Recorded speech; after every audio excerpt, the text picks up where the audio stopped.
जो वृंदावन के पास आज तो मेन रोड है, मथुरा वृंदावन रास्ता वो कहलाता है, वहाँ पर एक नेत्रहीन व्यक्ति बड़ी ज़ोर ज़ोर से रो रहा था। वो भूखा था और उसके पास उस वक्त में एक बहुत महान आत्मा आई। कौन है वो बताता हूँ, लेकिन उससे पहले माँ भारती को प्रणाम करता हूँ, आप सबके गुरु माता पिता को प्रणाम करता हूँ, बच्चों ढेर सारा लाड प्यार सभी लोगों को सुबह सुबह की राम राम। ये जो व्यक्ति रो रहे थे, जो आत्मविश्वास से हीन हो चुके थे, ये थे परम कृष्ण भक्त सूरदास जी। और इनके पास एक और विलक्षण व्यक्ति आते हैं जिनको ये अपना गुरु धारण करते हैं। ये जो विलक्षण व्यक्तित्व है, इनके बारे में इसलिए जानना जरूरी है क्योंकि आज इनकी जयंती है। मैं बात कर रहा हूं स्वामी वल्लभाचार्य जी की। ये 11 वर्ष की उम्र में वेद और वेदांत के पारंगत हो चुके थे। चंपारण, जिसका मूल शब्द है चंपा आरण्य, यानी वो वन जिसका नाम है चंपा, छत्तीसगढ़ में अभी है।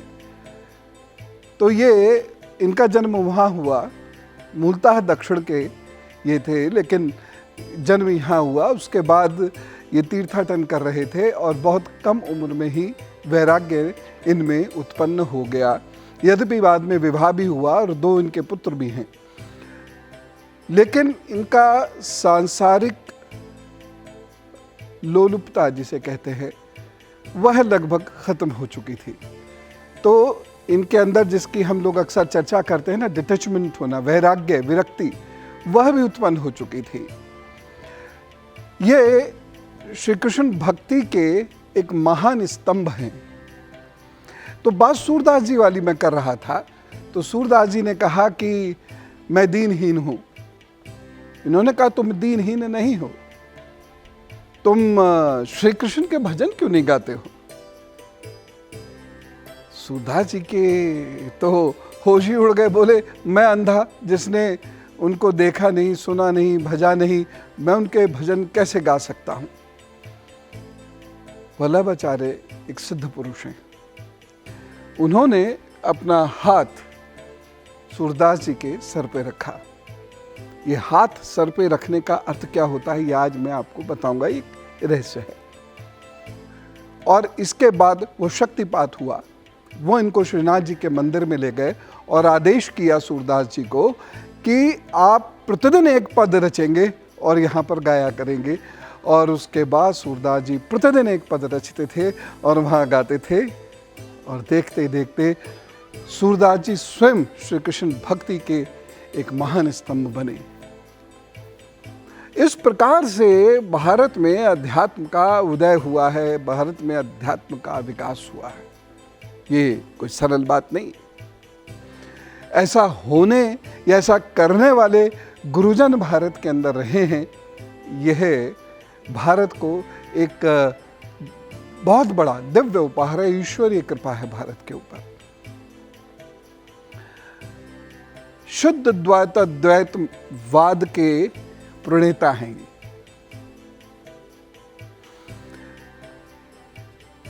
84 शिष्य हैं इनके, और ये सभी 84 शिष्य कृष्ण भक्ति के आधार स्तंभ हैं। जो कृष्ण भक्ति हम आज देखते हैं, इसमें बहुत परिवर्तन हुए। अब जैसे वल्लभाचार्य जी को ही ले लीजिए, वल्लभाचार्य जी के लिए श्री कृष्ण ब्रह्म रूप हैं और वह चूंकि वेदांत के व्यक्ति हैं, इसलिए वह श्री कृष्ण जी को ब्रह्म स्वरूप में पूजते हैं। कुछ लोग श्री कृष्ण को द्वैत रूप में पूजते हैं, कुछ लोग श्री कृष्ण को कन्हैया रूप में पूजते हैं, कुछ लोग सशरीर उनकी पूजा करते हैं। अनेक प्रकार के स्वरूप हैं जिनकी श्री कृष्ण के भक्त पूजा करते हैं, जो उनको अच्छा लगता है उस अनुसार। और ये बात एक बहुत बड़ा संदेश है। हम लोग अपनी पूजा में इस कदर लीन हो जाते हैं या उसको इस कदर अपने प्राणों में बसा लेते हैं, यहाँ तक तो ठीक है, लेकिन दूसरे की पूजा को हीन बताना शुरू कर देते हैं, ये गलत है। या फिर अपनी पूजा में हम किसी अन्य भावना से बहुत ऐसी सारी चीज़ें जोड़ देते हैं जिससे जो मूल भावना है भक्ति की वह नष्ट हो जाती है और कुछ और चीज़ें शुरू हो जाती हैं। ये दोनों गलत है। अब देखिए ना, एक बाल गोपाल श्री कृष्ण के उपासक हैं, तो दूसरे किसी अन्य स्वरूप के उपासक हैं, तो तीसरे द्वैत कृष्ण के उपासक हैं, तो चौथे अद्वैत कृष्ण के उपासक हैं, लेकिन सभी कृष्ण भक्ति के प्रणेता हैं। तो वल्लभाचार्य जी शुद्ध द्वैत अद्वैतवाद के आधार स्तंभ हैं और ये एक खास बात कहते थे, माया से पूर्ण विरक्त हुए बिना पूर्ण शुद्धता प्राप्त नहीं की जा सकती, और मैं इस बात से सहमत हूं। इसीलिए मैं आपसे कहता हूं, धरती पर कोई पूर्ण नहीं हो सकता, कोई भी पूर्ण नहीं हुआ धरती पर। यदि वह शरीर में आया है तो माया से कहीं ना कहीं उसका जुड़ाव है। विरक्त स्थिति में भी, संन्यास स्थिति में भी उसका कहीं ना कहीं माया से जुड़ाव है। हाँ, अनेक युगों में कोई एक दो व्यक्ति ऐसे होते हैं जो शरीर रहते हुए भी पूर्ण विरक्त हो जाते हैं, और वो तो बहुत कम होते हैं। लेकिन इतना अवश्य है, जो श्री कृष्ण ने अर्जुन से कहा वो मैं आपको सुनाना चाहता हूँ। श्री कृष्ण अर्जुन से ये कहते हैं कि हर युग में मैं और तुम हैं, लेकिन तुम उस सांसारिकता का हिस्सा बन जाते हो और मेरे ऊपर उस सांसारिकता का कोई असर नहीं पड़ता। बस यही तो अंतर है। खैर, मैं एक रहस्य आपको बताऊंगा काम की बात में, उसको ध्यान से सुनिएगा। फिलहाल मैं बात कर लेता हूं जिन लोगों का जन्मदिन है उनकी बात, उनको जन्मदिन की बहुत सारी शुभकामनाएं। आपको थोड़ा ध्यान से चलना है। दिसंबर तक का समय आपका बहुत अच्छा है। इस समय में आप बहुत कुछ आगे बढ़ने की कोशिश कीजिएगा। धन की प्राप्ति के साधन भी आपके खुलेंगे, तरक्की के साधन खुलेंगे।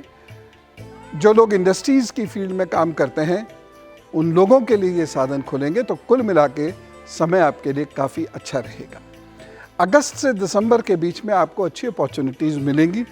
डरिएगा नहीं, इन अपॉर्चुनिटीज़ का लाभ उठाने का प्रयत्न कीजिएगा। उसके बाद लेकिन आपको बहुत धीरे धीरे काम करना है, बहुत सोच समझ के काम करना है, बहुत सलाह लेकर कार्य करना है, नहीं तो परेशानी होगी।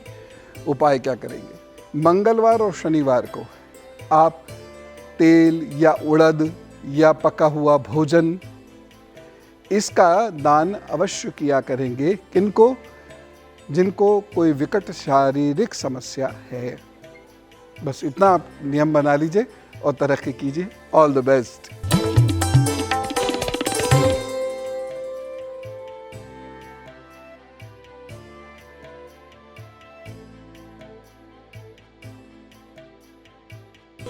चलिए राशि फल सुनिए। मेष राशि के लिए दिन थोड़ा सा कमजोर है, सिर आंख का विशेष रूप से ध्यान रखिएगा। वृषभ राशि के लिए समय अनुकूल है, आगे बढ़िए, खूब मेहनत से काम कीजिएगा, लेकिन भावावेश में कुछ ऐसा मत बोल बैठिएगा जिससे आपका नुकसान हो जाए। मिथुन राशि के लिए ये समय अनुकूल है, आपके अंदर ऊर्जा है, सकारात्मक दृष्टिकोण से कार्य कीजिए, लाभ होगा। कर्क राशि को आज थोड़ी सी परेशानी जरूर महसूस होगी, लेकिन किसी की मदद से खुशी भी प्राप्त होगी। सिंह राशि के लिए क्रोध से बचने का समय है। क्रोध से नहीं बचे तो निश्चित रूप से नुकसान उठाएंगे। वाहन ध्यान से चलाएं, दौड़ते भागते भी थोड़ा सा ध्यान जरूर रखें। नमः शिवाय का जप करिएगा। कन्या राशि के लिए समय अच्छा है, इसलिए आप अपने समय का सदुपयोग करें, गणपति जी की उपासना करके तब कोई महत्वपूर्ण निर्णय लें। तुला राशि के लिए समय अच्छा है, अनुकूल है, आपके द्वारा कई कार्य होंगे, सकारात्मक दृष्टिकोण से कार्य कीजिएगा। घर के लोगों के हालचाल जरूर पूछ लीजिएगा।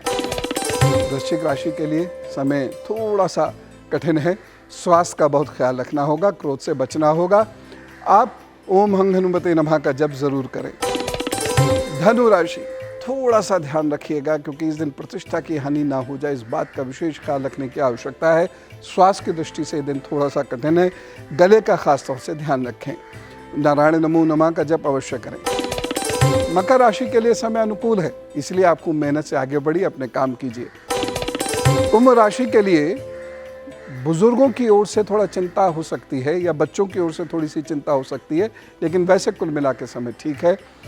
वृक्षों को जल अवश्य दीजिएगा। मीन राशि के लिए समय अच्छा है, अनुकूल समय है, आपको लाभ मिलता हुआ दिखाई दे रहा है और आपको इस दिन ओम नमः शिवाय का जप जरूर करना है। थोड़ी देर बैठ के उनका ध्यान अवश्य करना है, फिर आप अपने काम कीजिए, खूब मेहनत से काम कीजिए, लाभ होता हुआ दिखाई दे रहा है। आपने कई बार पुस्तकों में पढ़ा होगा, कहानियों में पढ़ा होगा, किस्से सुने होंगे, सर पे हाथ रखा और सर पे हाथ रखने के बाद व्यक्ति बदल गए। क्या ऐसा होता है? ऐसा होता है। जो योगी हैं, सिद्ध साधक लोग हैं, आप देखिएगा कभी भी हथेली शिखा स्थान पर नहीं रखेंगे या पूरे सिर पर हाथ नहीं रखेंगे। जो लोग शक्ति साधना करते हैं वह लोग भी ऐसा नहीं करेंगे। जब तक कि बहुत प्रिय व्यक्ति को वो शिष्य ना बना ले, तब तक ऐसा कार्य नहीं करेंगे।